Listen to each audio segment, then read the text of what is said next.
research, because there's a lot of documentation in there that I thought was really great. 3 years as the chief of the Governmental Commission on Rehabilitation of Sympathetic Nucleus, traveling throughout the world and gathering money. I know, yeah. And Japanese, they were very helpful. Okay. Around the $20 million they give us. Japanese. Okay, anyhow, and I would like just to keep the floor to you, and after you, and the floor will be yours, please. Thank you very much. Thank you very much also for the invitation to be here, and thank you. Thank you very much for joining us. To organize this, really. We talked about that. We are in a kind of atmosphere of pushing towards militarization, and unfortunately also to a kind of, you feel there is a kind of acceptance of nuclear weapons. And this was mentioned before. What we really have to do is to find ways of dialogue. And what I've been doing the last years, being a member of the OSCE PA and being the president of the OSCE PA, was building bridges. It was mentioned before, how can we build bridges? And I think what we really have to do is to find all vehicles of trying and negotiate between the different countries, between Ukraine and Russia, but in general to have better communication. And I think we also should try and be very creative in that. Coming from the parliamentarian side, so I still think it is necessary to take the public with us. So very often you have nuclear weapons as a threat, which is discussed in the public, and then you have years where nobody talks about it anymore, even if it exists. So the question is, how can we work with that? And certainly parliamentarians and PNND are very important, and the multilateral organizations and the little organizations that exist. So somebody talked about the Anthropocene. So we are organizing an Anthropocene, a small little Anthropocene conference, where we invite the different stakeholders, be it scientists, be it diplomats. We are very glad Angela is coming there as well, but also the population. So to find ways of talking about the issues of security, climate change security, weapons, nuclear weapons security, and find out ways to make it public, so that we get, for the governments to get also some kind of pressure from the public in the end. So this is, I think, very important. What I also think is, when we talk very much about technical issues when it comes to nuclear weapons, but this is not what the public is really interested in. When we came to the humanitarian aspects, the consequences of nuclear war or nuclear weapons for the people themselves, so then people really started to listen more carefully. When we had the Red Cross, the Red Half Moon, and so on, getting involved as well. So then the public became much more aware of the threats of nuclear weapons. So I think we have to think in this direction as well, and of course the young people, certainly, as you said. And I think one of the issues which might be possible now to push forward is the question of no first use. Because this is something that even hostile countries could agree on. And of course, the nuclear weapon-free zones to find legally binding guarantees for them. Thank you. Thank you very much. And it's extremely important, I understand, the humanitarian dimension in this particular direction. But I would like to suggest if we just think about not geographically. For example, South Korea and North Korea. It needs to be on the focus of our activity too, because taking consideration we have already a good instrumentum and if I may say, connection with the Korean Foundation.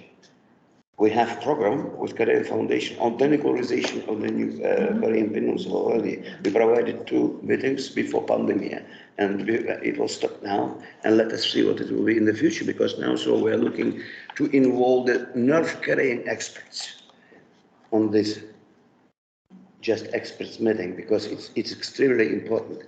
Because in my understanding, when after these 2 sessions with our Korean colleague, that this is extremely important CSBMs on the peninsula, which is connected to the nuclear weapons and denuclearization, because this is extremely important.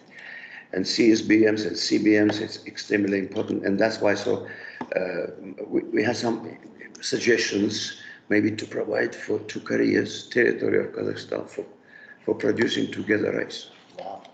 Why not? It will be a good useful thing as a CBM. In my understanding, it's absolutely very important thing. And that's why, so just my appeal to everybody, just to think a little bit, not geographically too widespread, that it's not only Europe, it's not only the United States and the Middle East as usual, but this part of the world, I mean the Asia and the Southeast Asia, and it's extremely important, taking into consideration the concept of indivisibility of security. I wanted to ask Christine a question. In the war between Azerbaijan and Armenia, my understanding, it's insufficient, was that the OSCE was very helpful, and that meant that behind the scenes, Russian and American diplomats were working together very recently in a very good way. Is that true? And if so, is that something we can build on? I mean, I'm not involved in all those issues, but of course there was a lot of our OSCE engagement in these negotiations on all levels. So on the ambassador levels, but also on the parliamentarian levels. And I think, I mean, I had started, for example, something between Armenia and Azerbaijan, but then, you know, it always depends on the person, of course, if it's not institutionalized. I started to have coffee with those women. They first didn't talk, but then when they realized they have similar issues to deal with, then they started talk about issues, and we really had different meetings in the plenary then, and different discussions when after we had those meetings. So I think we have to be creative on always. I was with in a conference with the women who were thinking about cultural projects between North and South Korea. So, for example, in this zone, I mean, it was an idea, in this zone where you're not allowed to go in. I don't know how Demilitarized zone. Yeah, demilitarized zone. So to have kind of a common project and then separate again, but to get to know each other, to get a feeling. I mean, there are, especially in arts and culture, you have orchestras that play together and things like that. So we should use all different possibilities. And I think the OSCE is for the region they are working for, and it's 57 countries. So it really is an important player. Thank you. Please, floor is yours. Thank you very much. Firstly, a big thank you and commendation to the Nursultan Nazarbayev Foundation for establishing the Global Alliance and for having this working group meeting to look at how the Global Alliance could make a really important role. No, it's not a working group, it's coordination planning group. A deeper meaning. That just went way above. It's much more vital. Does that mean we don't have to work there? Sorry. Thank you. And I agree with all the comments that have come previously about the importance of the initiative, the valuable role that Kazakhstan plays in the nuclear non-proliferation summit and security field. Thank you for and joining the us. opportunities that you provide, both in terms of the leadership that Kazakhstan has already demonstrated in these issues, and also the doors that Kazakhstan keeps open to the various players in this. So I think it's positioned very, very well, and that's one of the reasons why. This is a cornerstone of our policy. It was, it is, and we might hope that it will be. And so PND, and I know I can speak on behalf of PND, we're very happy to be engaged and want to play a key role. I'm very happy that Kristen was able to join us today.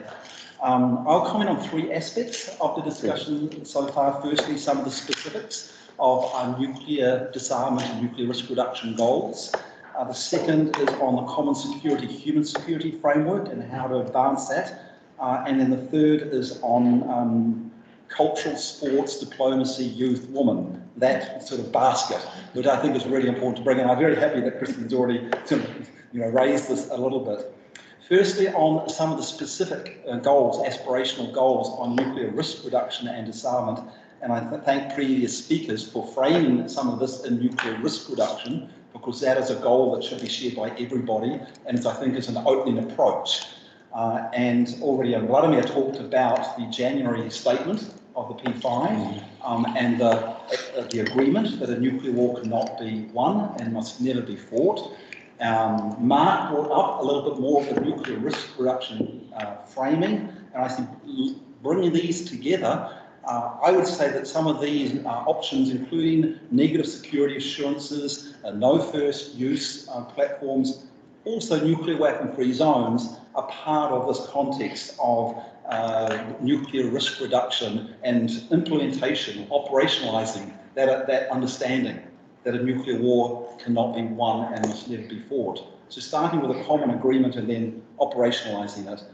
On the no first use, this is something which is getting a lot of traction globally now. In the US, it's getting traction in the Congress with congressional resolutions in both the Senate and in the House.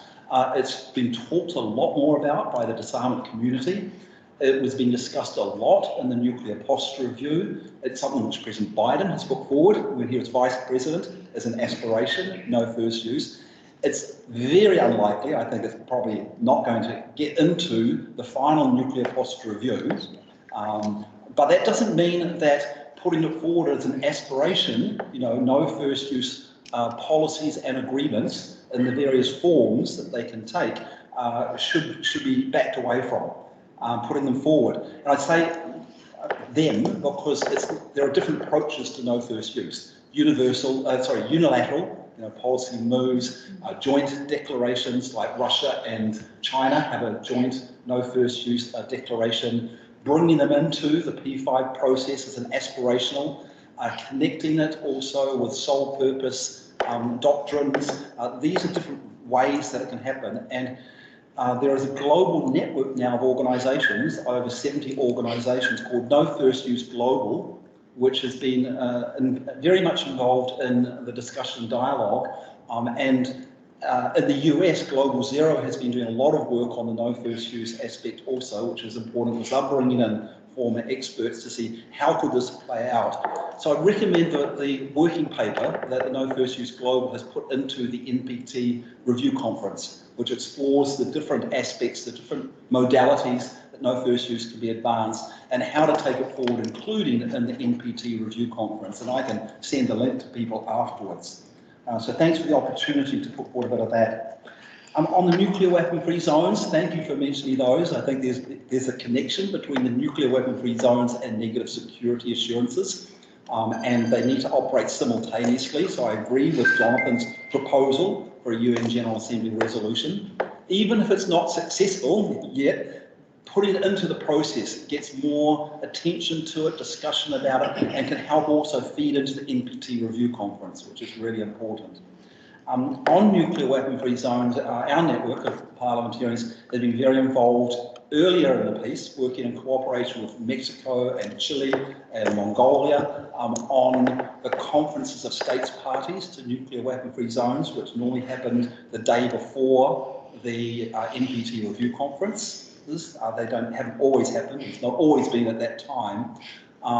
But that's something which has helped, and with Kazakhstan on the study, and the Vienna Centre did the study on cooperation of nuclear weapon-free zones, and we're very open to working more on it, again, following up on those, on building the cooperation between the nuclear weapon-free zones. And I should highlight the role Mongolia is playing in this. It's very important. You know, the Mongolia has entered into this realm of nuclear weapon-free zones as a single state nuclear weapon-free zone, which is a slightly different category. But has been very, very keen on building more cooperation. And I know they're holding a conference on nuclear weapon-free zones next month in Ulaanbaatar in order to advance this. Also, in nuclear weapon-free zones, we're paying very close attention to the UN conferences. There's one conference with different sessions, should I say, officially, on establishing a nuclear weapon-free zone in zone 3 of weapons of mass destruction in the Middle East. And while there is no concrete end in sight at the moment to the aspiration, which is a treaty, the process of holding the UN conferences on the Middle East zone is very important. They're usually November. I think we've had 2 so far.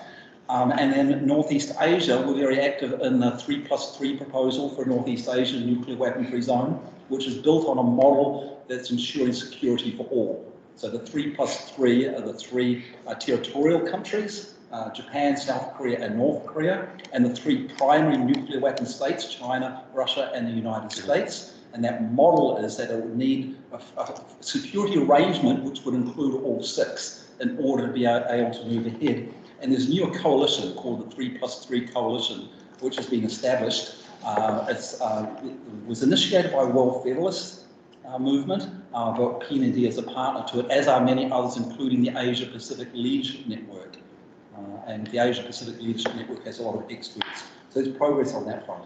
So those are the key things I wanted to say about the nuclear weapons. The one other thing, though, is I think it would also be useful to bring in the aspiration for the elimination of nuclear weapons. And I recall first President Nazarbayev put forward the aspirational goal of the global elimination of nuclear weapons by 2045, the 100th anniversary of the United Nations and the 75th anniversary of the NPT. I believe he put this first forward in 2016 in his address to the UN General Assembly, but it was also part of the peace agenda process.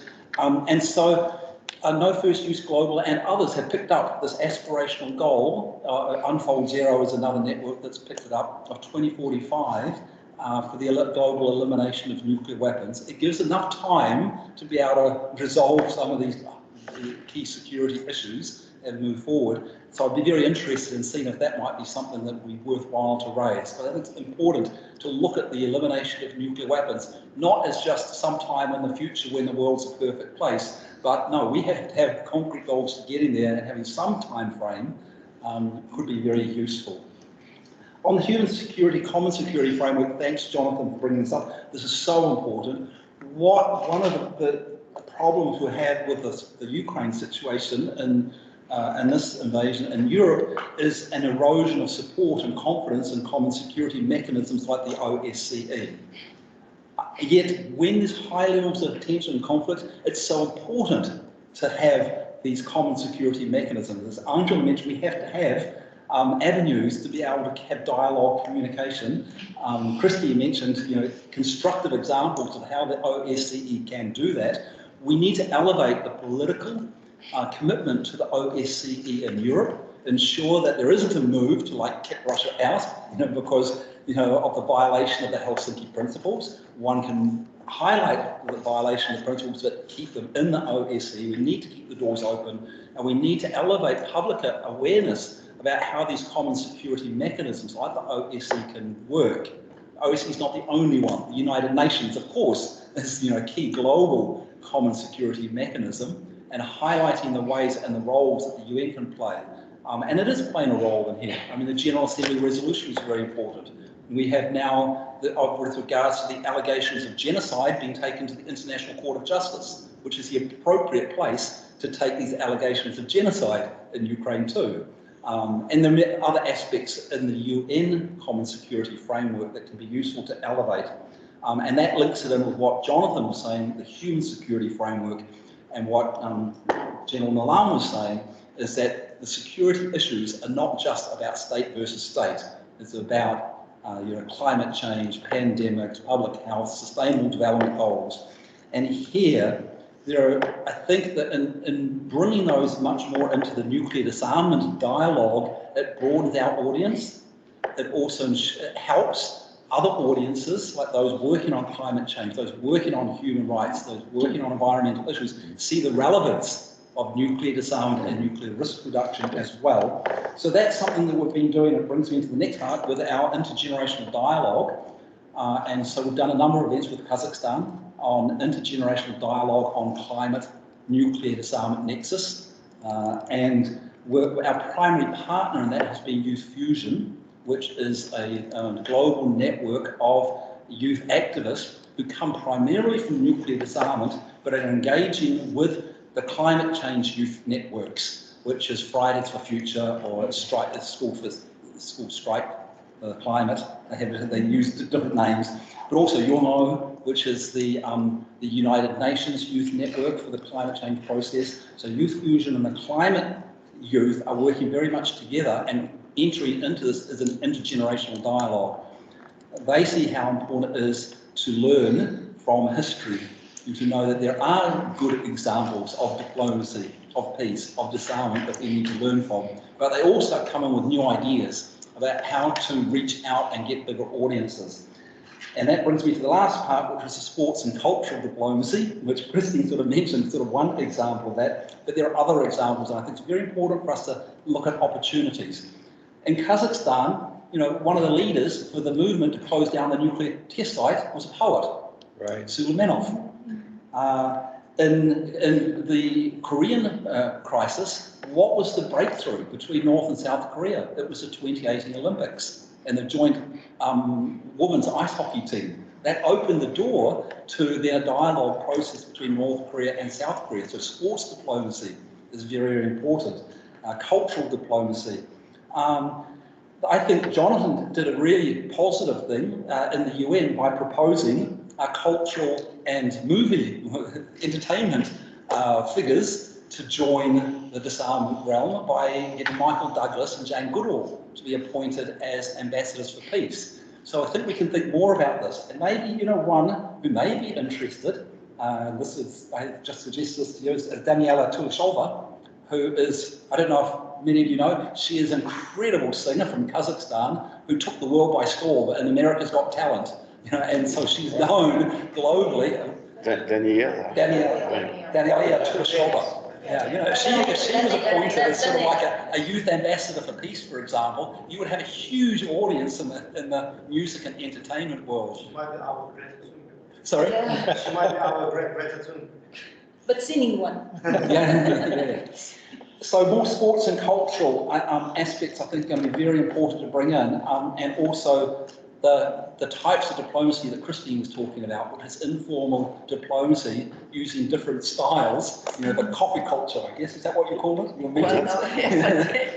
Yes. I was just telling Vladimir, like not on the nuclear side, but on the civil conflict side, the role of women in resolving the Bougainville crisis was really important. 10-year civil war, many different attempts to resolve it, where they only had the negotiations between the combatants. It wasn't until New Zealand came in and said you have to involve the women, even though they're not combatants, that they actually managed to get an agreement that was kept. And then they used culture to bring that in by having a peacekeeping force that went in unarmed, going in with guitars and Maori culture, Pacific Island culture.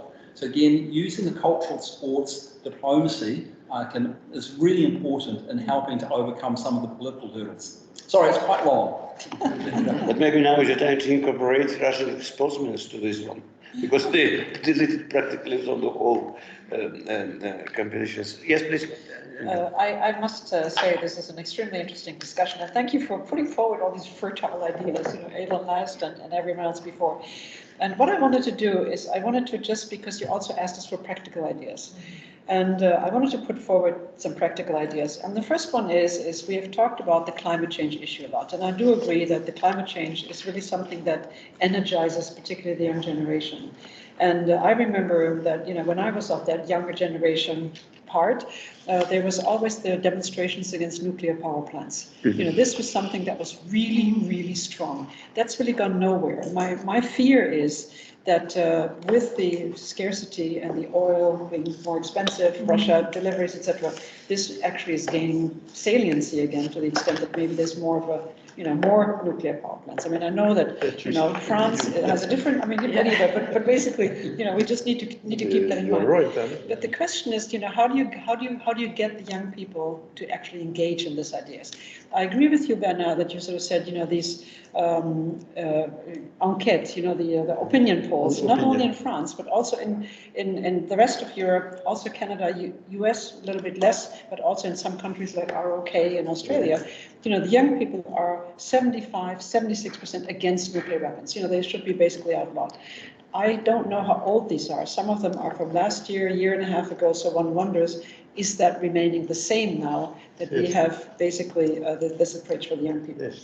But one of the ideas that I had is because I've become much more involved because of my current occupation with NTI, also in the global catastrophic risks.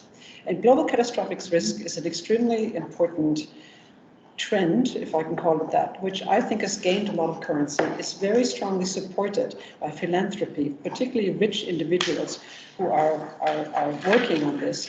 And I attended a meeting in Cambridge in the UK just about 3 weeks ago, which focused on this, and one of the sessions was on nuclear disarmament. So this is one of the topics, and if you read the books, for like example, there's Toby Ord, who wrote a book called The Precipice, was published about a year and a half, 2 years ago.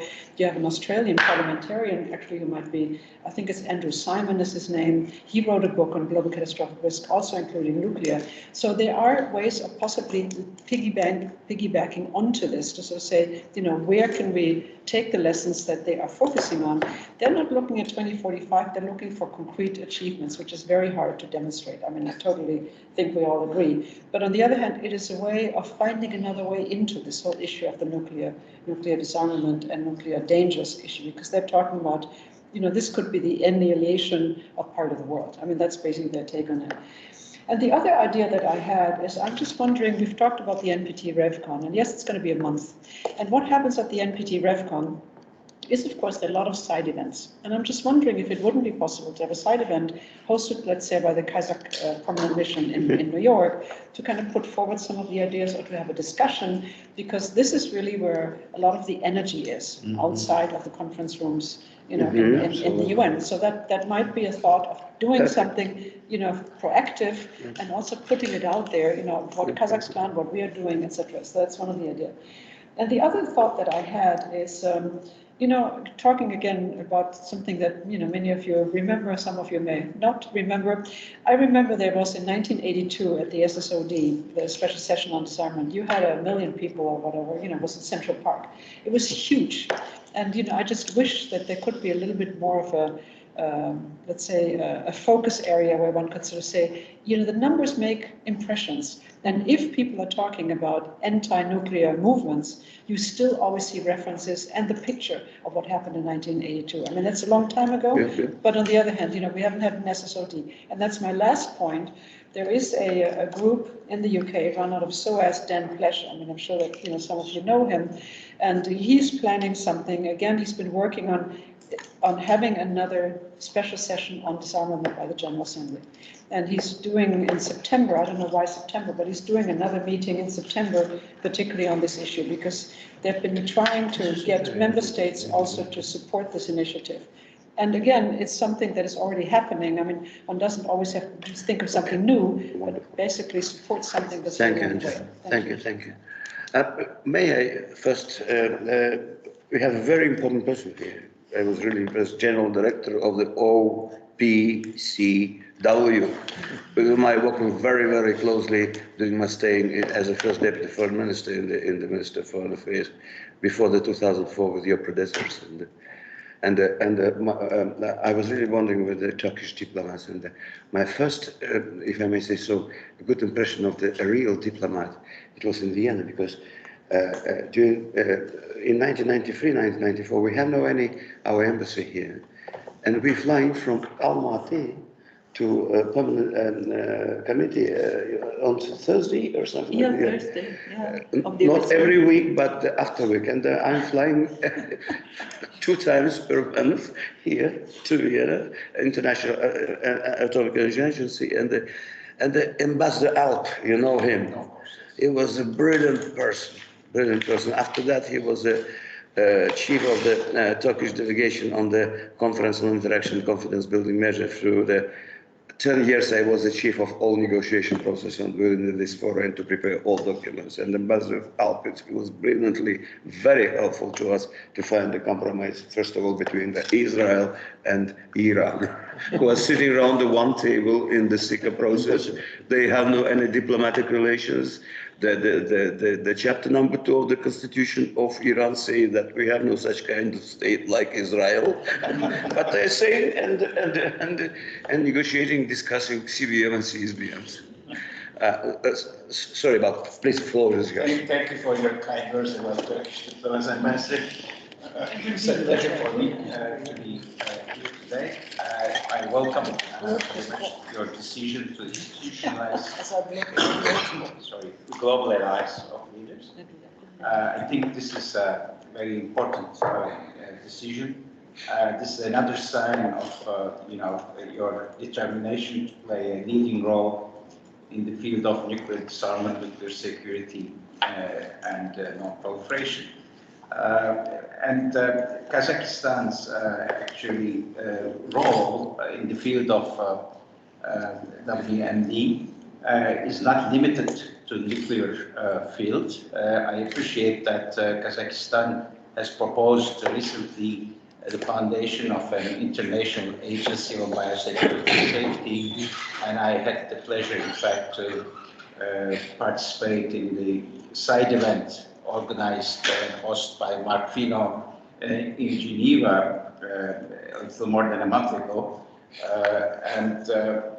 This was an important proposal. I hope that it will be pursued by Kazakhstan. Yet the war in Ukraine has created a great deal of uncertainty and frustration, I should say, among especially the community international community dealing with arms control and disarmament. I sensed this in Geneva during the PrEPCOM of the EBWRECON, which is now postponed, in fact, to November. And the people there are not that optimistic about the prospects of reaching something tangible during PrEPCOM. And I believe that similar feelings are valid for the nuclear issues as well. Now, we don't know what's going to come out from the EBWRECON in August. And clearly the nuclear powers continue to ignore the TPNW. Nevertheless, I believe they felt some pressure, and that's why they agreed, in fact, to address nuclear risk reduction measures among the P5. And this was expected to be, launched in August in New York. And I hope that it will be maintained in spite of the war. The war in Ukraine, actually, the Budapest Agreement that you referred and you were personally involved, unfortunately didn't prevent the war in Ukraine. But on the other hand, at present, in fact, it's true also that the risk of nuclear escalation, in fact, does prevent the direct confrontation between Russia and NATO countries. So NATO countries continue to support militarily Ukraine, but they don't want to get into direct military confrontation with Russia in Ukraine. This doesn't mean that we should promote the continued existence of nuclear weapon.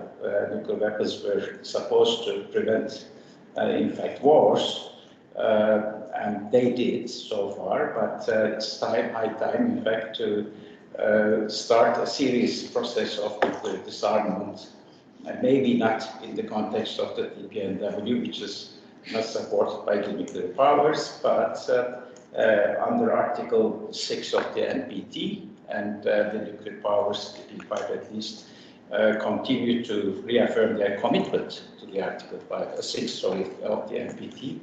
Therefore, we should actually encourage them to do so.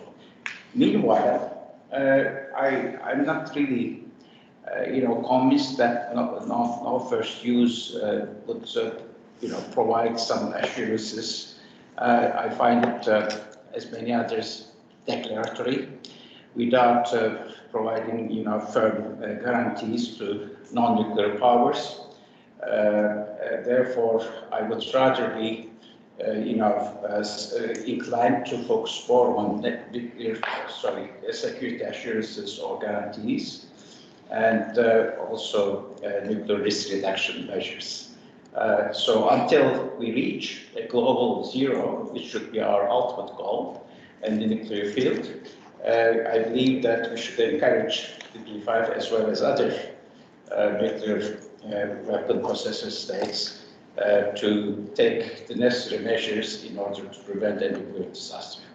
Nuclear disaster, as other speakers before me have stressed, will be a global disaster, and no country will be immune. Therefore, everyone, every country, as well as every civil society organization like yours, should focus on preventing it. It's unfortunate that now, on the context of the war in Ukraine, that the use of nuclear weapons, chemical weapons, or biological weapons is being mentioned. I hope that it will never happen, because it will change the whole calculus. And therefore, I hope that this restraint will be shown by the decision makers in every part of the world to prevent this. One other point on the nuclear weapon free zone, or WMD free zone, I agree with others, and also you, that we should promote it. But in some regions, the situation is more complex, like the Middle East, for instance. Egypt has been promoting this for years now, for decades. But to be honest, I was ambassador to Israel, and I don't believe that's going to happen in the foreseeable future. Therefore, we should continue to support it, the idea, the concept, but we should also acknowledge that it may not be materialized or realized in every part of the world. CTBT was mentioned. I think it's very important that the nuclear tests are not resumed. So I would encourage you also to meet with the new executive director of the CTBT, as you did with Rafi Grossi. And I believe that the whole civil society actually should support the entry into force of this treaty. I recognize that it's not going to happen very soon. I don't think the Biden administration will take such a step in the near future. Nevertheless, CTBTO is well equipped, in fact, to monitor, in every part of the world, any possible nuclear tests. So this provides some, assurances to all of us. So apart from North Korea, we didn't see any recent test, and I hope that it will continue. I like the idea, actually the proposal on McCain about a side event during the DEFCON in New York. I think that's a very good idea, and it will promote your visibility, as well as the ideas that you are supporting in the field of nuclear disarmament. So I'll stop here, but again, Thank you, welcome thank you, your thank you very much. And but yes, pessimistic concerning the Middle East and the nuclear weapons free zone in this particular region. Yes, of course, that's a great portion of pessimistic. But the environment is changing very quickly. Who knows what it will be? I don't know, because as we agreed before that, since our last meeting, so practically everything is changed. It's true that it's changing, but It's changing. the main, fear, concern of Israel is Iran. Yes. So even if there is an agreement on JCPOA, I don't think the Israelis will be sufficiently reassured that Iran will never become nuclear. So until they really assured about this, they will never give up their capacity. Let us think that what will happen in Iran. This is a really very exciting story. Yes, Jonathan, you would like to take it? Well, Please, you're welcome. I think that Angela's suggestion is mark on. It's a great opportunity. I think some of the ideas we've heard about broadening the constituency for the issue is really important. This is a rare opportunity. No one's talked about the consciousness change that the pandemic has brought about. We talk about climate, but the pandemic has brought about a new level of global awareness. So I wanted to point out a little bit, just my own experience in terms of the kind of track two things that were discussed during the height of the Cold War, when the dialogue didn't exist at all, when there was just mutual demonization. I was the UN representative for Lawyers Alliance for World Security. People you would know on the board included Bob McNamara, Stansfield Turner, Ambassador Thomas Graham, Ambassador Holm, Ambassador Gray, Ambassador Goodby, Bonnie Jenkins, etc. And we did large exchanges of lawyers from the then Soviet Union to the United States, brought them to all of the important institutions we could, and they did likewise. And this was, and of course, Pugwash won a Nobel Prize for similar work in the scientific community. These kinds of focused weaving of civil society groups has broken down now. And that's something that I think we should, when the opportunity re-arises, and it will, I believe, seize that going into the future. One of the areas in which global alliances that are meaningful is taking place, however, is in the interfaith community. There are large organizations with enormous constituencies reaching billions of people. The World Evangelical Alliance alone has over 600 million people. And when they came out in support of the Arms Trade Treaty, Secretary Kerry sent them a thank you letter because that mollified the domestic constituency that was preventing it in the United States. So these groups can be very powerful. Pope Francis, for example, convened a working group.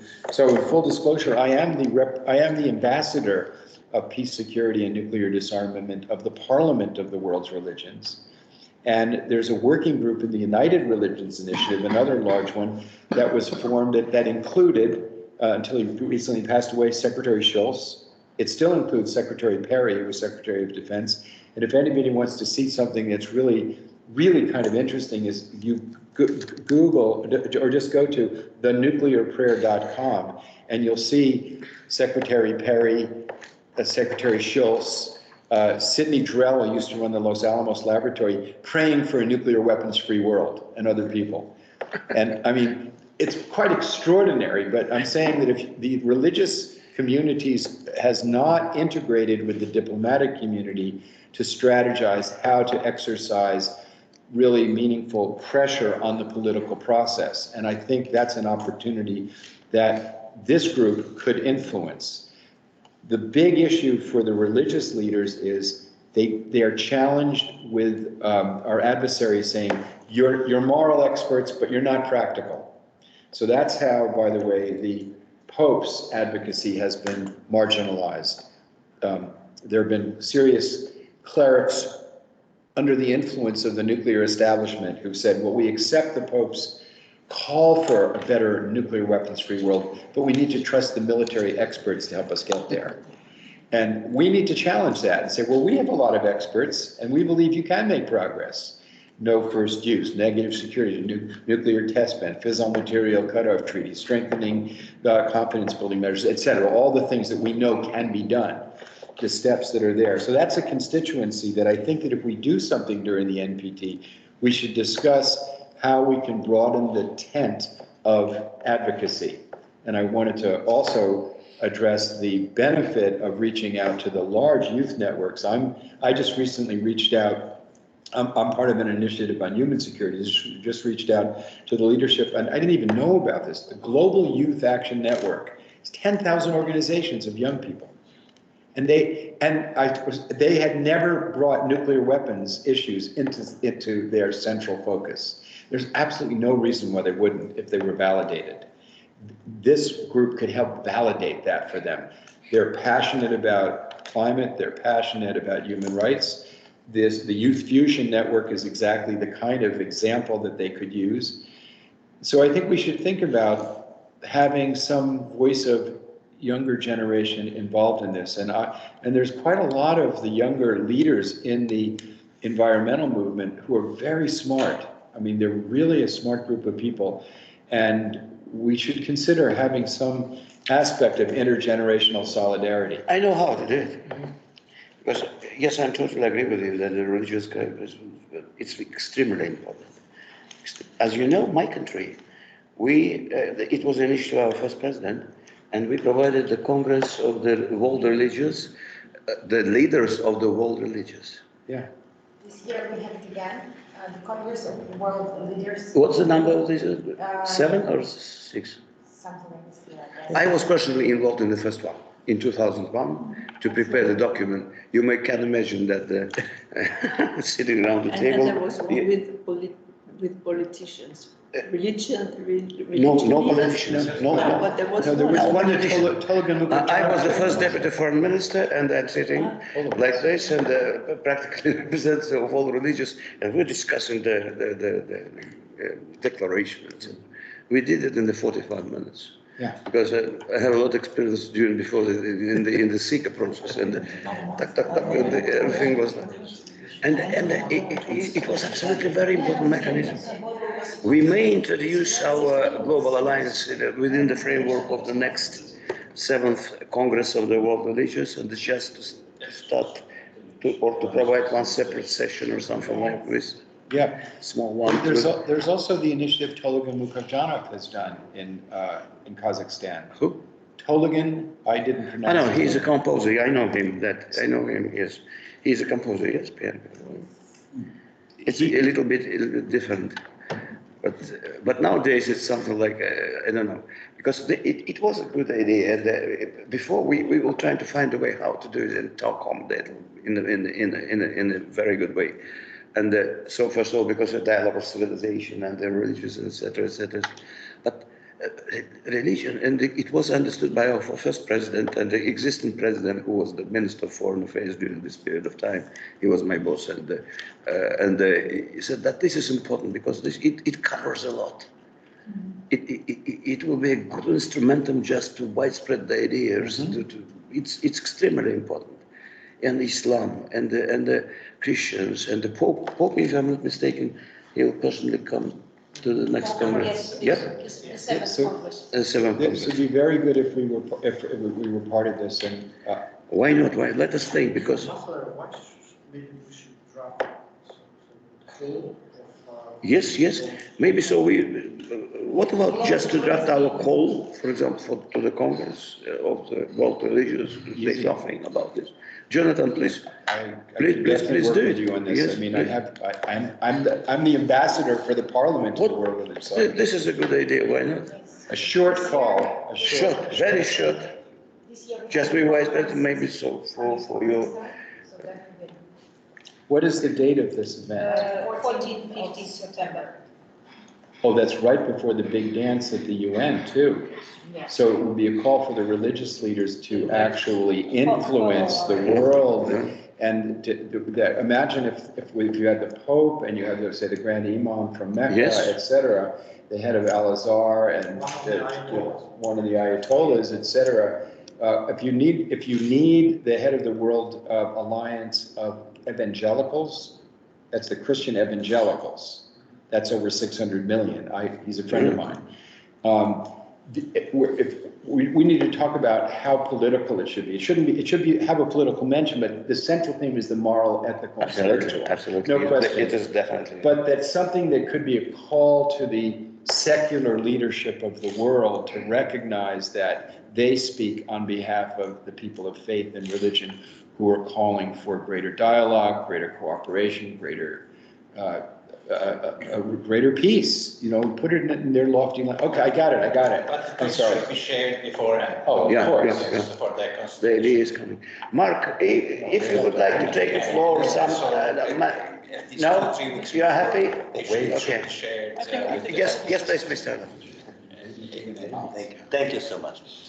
First of all, I think we have a very useful and constructive discussion. So Thank you. I think there are a lot of ideas which I would endorse and support actually what Angela suggested from very practical issue of having decided at the NPT review conference, some of us will be there. So What about all religious leaders? Practical and necessary, and also which may be a little bit beyond our mandate, but very noble idea of mass movement against the danger of the nuclear war, which of course was on the radar screen, I think, good for some time, and unfortunately bad.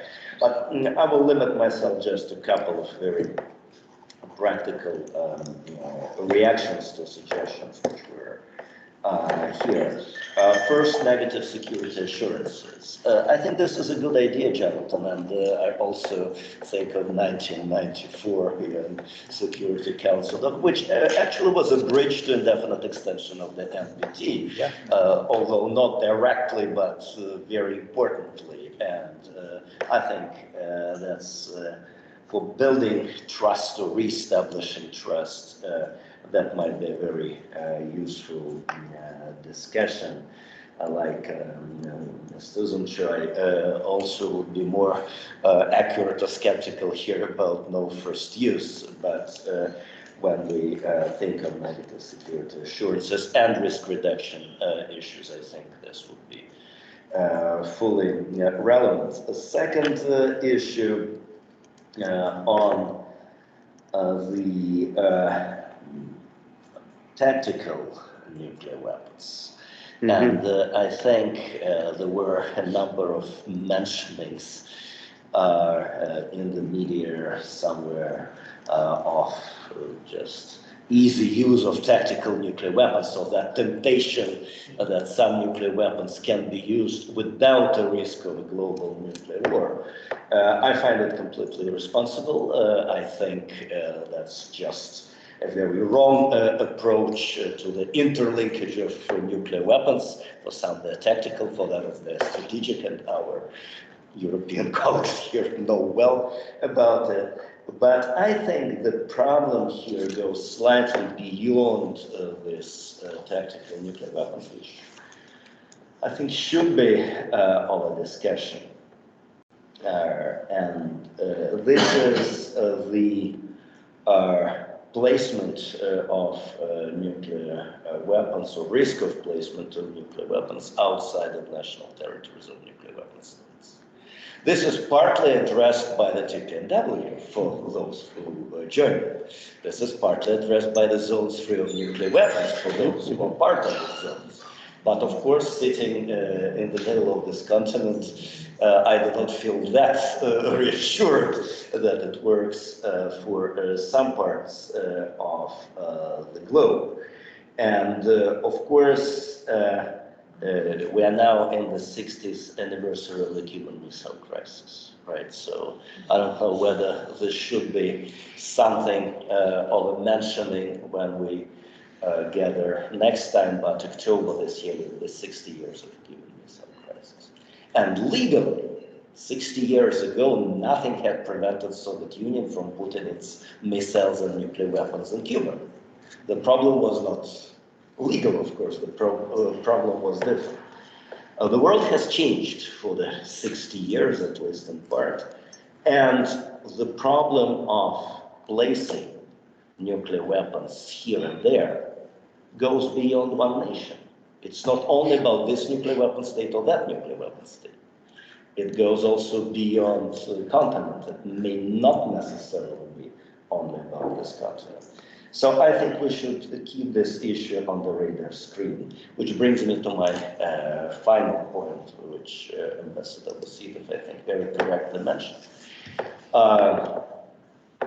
This should not be only about the European issues when we discuss risk of nuclear risk reduction and related issues on nuclear weapons and arms control. Think Asia. Of course, it's Northeast Asia, but it's more than that. Now we're all fixed on the conflict here, but of course there is Taiwan issue and a number of very heated issues, both in the Northeast and more generally in Asia Pacific. So I very much welcome the idea that we look holistically at the nuclear-related problems, using, of course, the case studies here and there, but not forgetting about Asia-Pacific theater, if I may. Thank you. Thank you very much. Yes, please. Yes, as we're speaking about practical ideas, I should like to come back to your proposal to publish a magazine. I believe it's a very good idea, because if you want to increase your audience, okay, it's necessary to get an access to the social networks and to etc.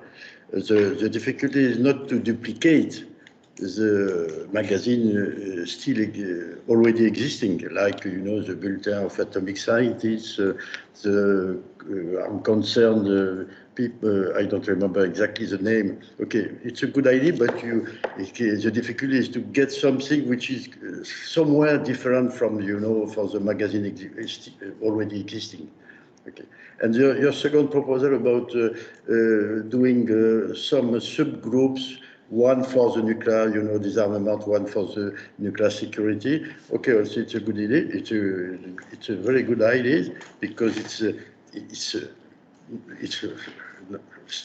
linked very narrowly, but okay, it's quite different. It's something somewhere different, but maybe also doing another group about the link between nuclear weapons and global threats and global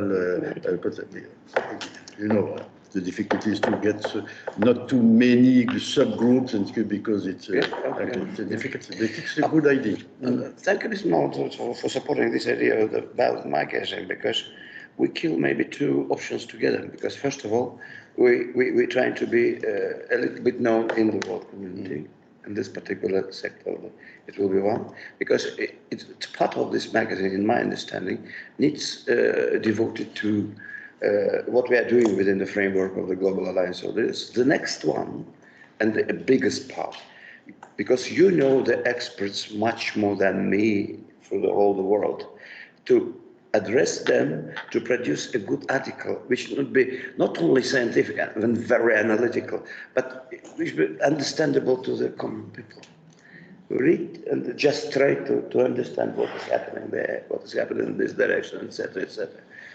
And that's why, so we will be very happy if this magazine will be consist of these two parts, maybe just started with these two parts, and let us see what it will be in the future, and to publish it, say, quarterly, or maybe the first edition 2 times per year, maybe like this, I don't know. But let us think about this. Thank you very much indeed. Yes, Les, please. Yeah, just very quickly. I mean, I support all of those ideas, and particularly the initiative on the religious leaders, followed on in September by the side events, because I think it's not just about individual events, it's about maintaining a coherent pressure as well, but also engagement.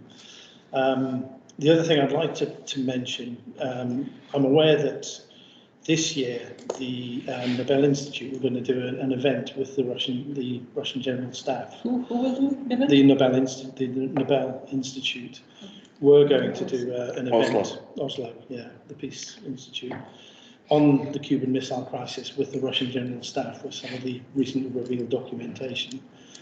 Because of Ukraine, they can't now do that, and they were also going to do something on Korea as well. But what I'm happy to try and explore is maybe that would be a step that would be welcome further down the line. Why not? There might be ways that we can do that as a way of engagement. It just struck me when you mentioned that I think, you know, when that does come out, the views, the Russian views and the global views at the time, it would be quite a stark reminder to people as to how close we were then and probably even closer. So I think maybe we should have a look at that as well as a practical idea. Thank you. Thank you. Yes, we have, we come not to final stage, but to the stage of lunch. But first of all, I'm really thankful to everybody who participated in this meeting. Mark, thank you very much. And Mark. Yes, and I see that we did. I'm really happy with this discussion today, and because it's not something like it's very concrete, very positive, and we'll try to produce the minutes or something like some documents, and just to share this to all members of the. Of the strategic planning group. It's not special working group, and that's why. So it will be a very important step further. And I would like to congratulate for your help and in establishing of this group. And let us see what it will be in the future. But we're trying from our side. We are trying to be very active as possible. As possible. Seeing that. Thank you. Yes. Sorry. We're seeing that. Yes. And we're deeply grateful. I mean, Kazakhstan, because of its moral authority, that the people of Kazakhstan stood up to an empire calling for the end of nuclear testing when it was dangerous. I was involved on the other side in the US. It wasn't dangerous for us. It didn't take a lot of courage. Just one little story. In 1994 in Budapest, this is the memorandum from one point of view we prepared and before and the summit of OSCE starting next day, or maybe this day, because the ceremony was in the morning and started. I don't know, and it was a great battle with the Ukrainian ambassador between me and him. During this period, he said that in this declaration we need to produce a language that we greeting the Budapest Memorandum, Ukraine as well as Belarus and Kazakhstan. What does it mean as well? Because we have the third arsenal, and that's why. Because this is as well as Belarus. And so I said, my dear friend, it's a great forum, big and beautiful. If let us follow my idea, just only Kazakhstan has a right to be nominated as nuclear weapons power in accordance with the international law. He said, why? Because on the territory of Semipalatinsk, it was Semipalatinsk nuclear test site. And the country which has provided missiles and nuclear weapons testing before 1965, yes, this country has a right to be nominated as a nuclear weapons country. Really? Please check the NPT treaty. The next one on the territory of Kazakhstan, we had BN 350, who elaborated the all plutonium for nuclear missiles of all warheads in the Soviet Union. The next one, we have Ulba metallurgy plant where this warheads elaborated. Enough? He said, yes, it's enough. So that's so in the alphabetic way: Belarus, Kazakhstan, and Ukraine. That's why you have the moral authority to do this. This is the position of Ukraine. Ukraine as well as Belarus and Kazakhstan. I don't know why. It's just a little story for me. I was just saying that you have the moral authority that no other country has on the issue. So it's really an honor to participate in this, because I was demonstrating against it, but it wasn't as risky as it was for you. And I don't think most people in the world recognize the history and the contribution that Kazakhstan is making to this issue. So thank you. Thank you very much. Thank you. Thank you. Can I just say quickly, I'm going to have to scoot straight away. Yes, well, now, like so, family photo. I'd like to say thanks to everyone, and I'll see you again soon. I haven't had time to talk to you.